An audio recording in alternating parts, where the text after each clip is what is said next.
Halo, Assalamualaikum warahmatullahi wabarakatuh. Saya Alvinor Hidayah, anggota DPM STIAAN Yogyakarta periode 2001-2022. Ini podcast perdana dari DPM STIAAN Yogyakarta.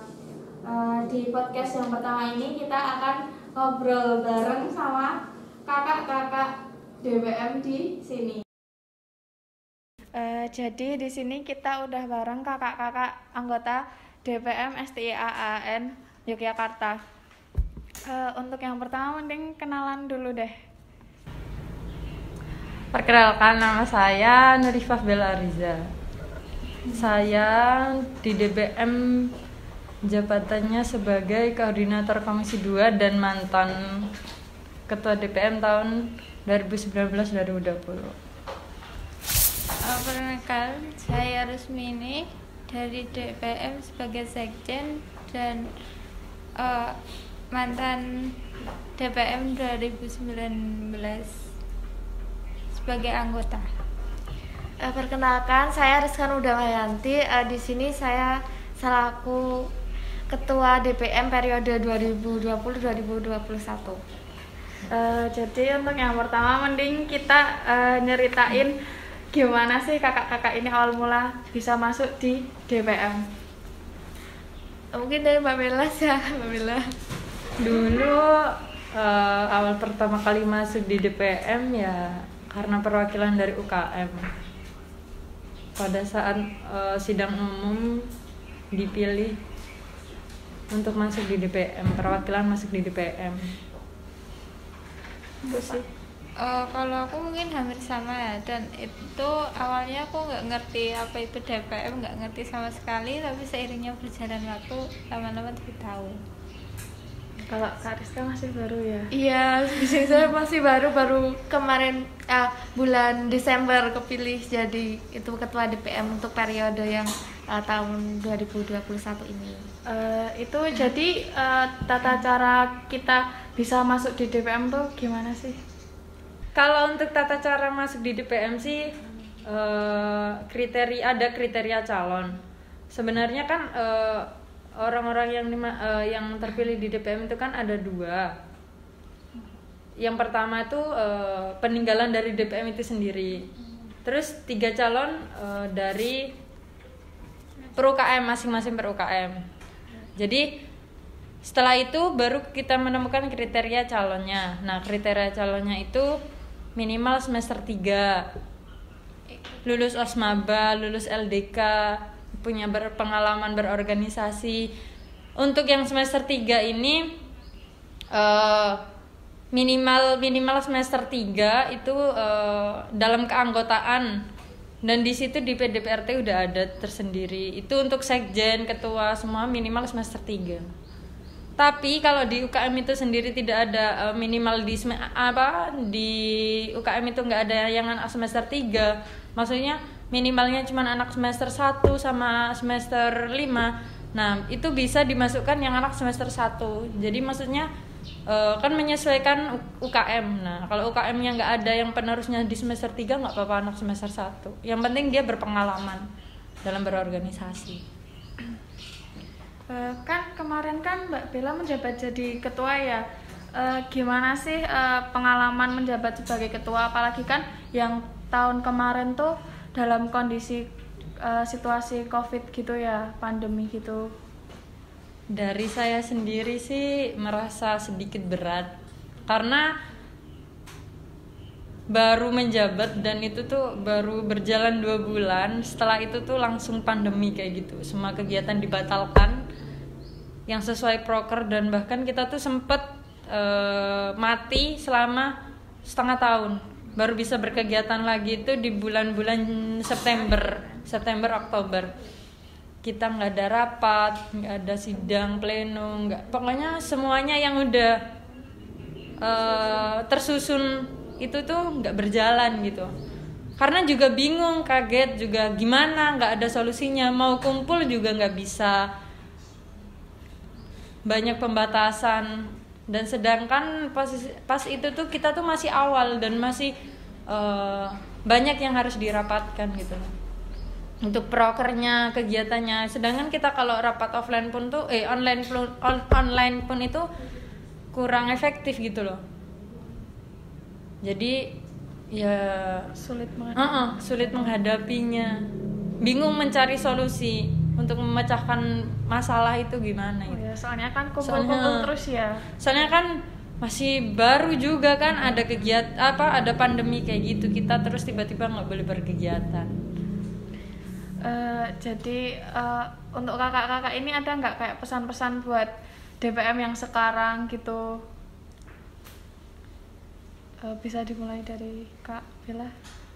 Kalau pesannya untuk anak DPM sekarang ya tahan banting lah dalam menghadapi situasi apapun.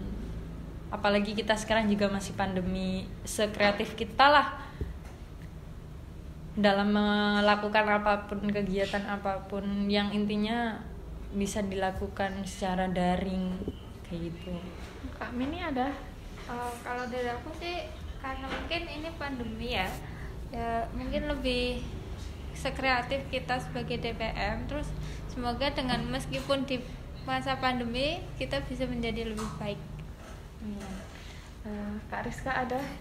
Kalau dari saya pesan dan kesan buat DPM yang sekarang, tetap semangat walaupun di kondisi ini ada pandemi, tetap ya kita tetap gimana caranya kita ya itu sekreatif bikin proker apapun itu, bisa nanti daring juga, itu menyesuaikan dengan situasi dan kondisi seperti itu, dan tetap jaga kekompakan, terus tetap sinergitas kita bareng-bareng. Di sini kan di DPM juga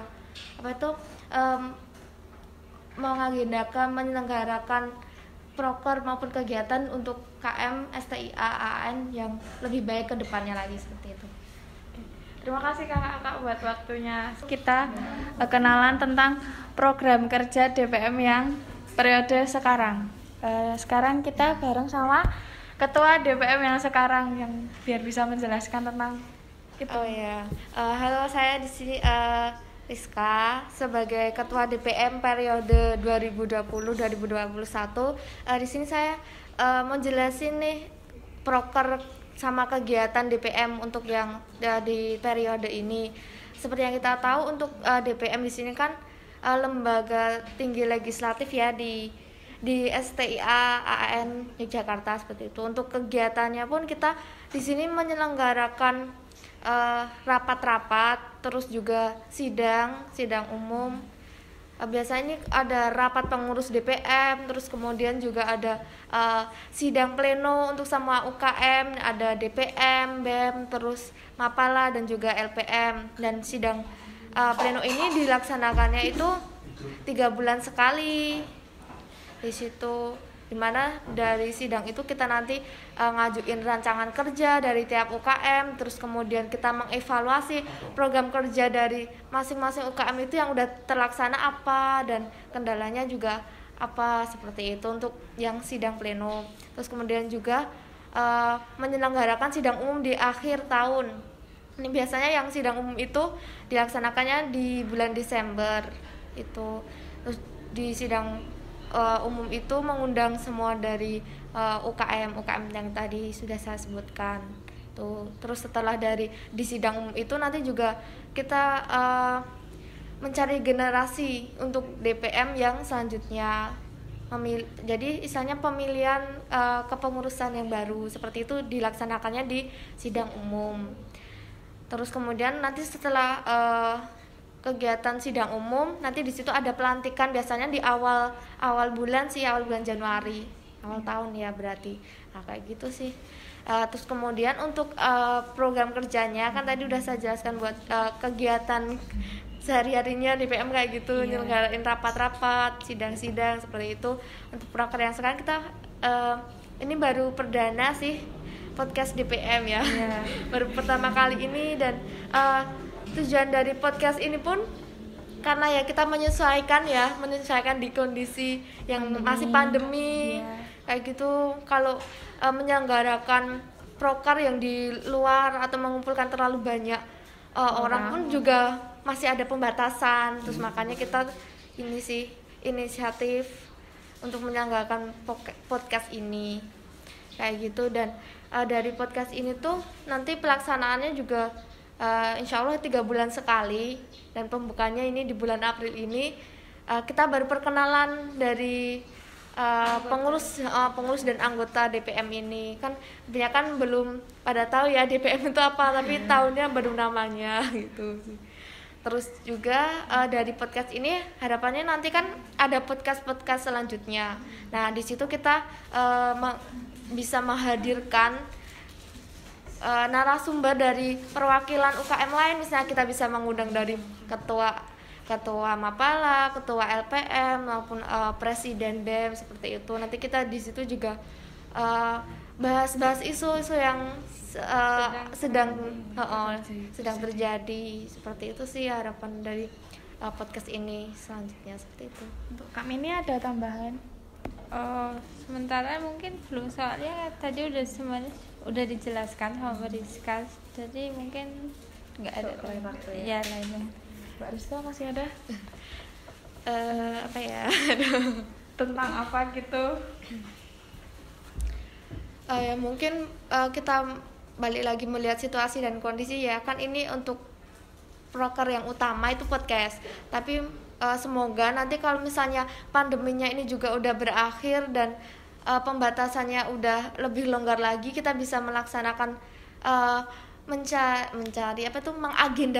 mengagendakan program kerja yang lain buat ini semua KM. Jadi kita merangkul semua UKM, seperti itu kegiatannya bisa diikutin oleh semuanya. Semoga pandemi lekas berakhir deh pokoknya. Amin.